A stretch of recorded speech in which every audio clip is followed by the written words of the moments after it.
नमस्कार, आपण पाहता स्टार वन महाराष्ट्र न्यूज, जनसामान्यांचे निर्भीड व्यासपीठ। आजच आपल्या चॅनलला लाईक करा, सबस्क्राईब करा, शेअर करा। 26 ऑगस्ट रोजी मालवण येथे छत्रपती शिवाजी महाराज यांचा पुतळा कोसळल्याची घटना घडली होती।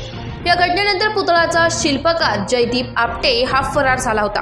गेल्या अनेक दिवसांपासून पोलिसांकडून त्याचा शोध सुरू होता। त्याच्या विरोधात लुक आउट नोटीसही जारी करण्यात आली होती। अखेर काल रात्री जयदीप आपटेला कल्याणमधून ताब्यात घेण्यात आलं। कल्याणमध्ये त्याच्या राहत्या घरापासून जयदीप आपटेला पोलिसांनी अटक केली असून त्याला आज न्यायालयामध्ये हजर केले जाणार आहे। सिंधुदुर्ग जिल्ह्यातील राजकोट गडावर असलेल्या छत्रपती शिवाजी महाराजांचा पुतळा कोसळल्या प्रकरणी काही दिवसांपासून फरार शिल्पकार जयदीप आपटे याला कल्याणच्या डीसीपींच्या पथकाने ताब्यात घेतलंय।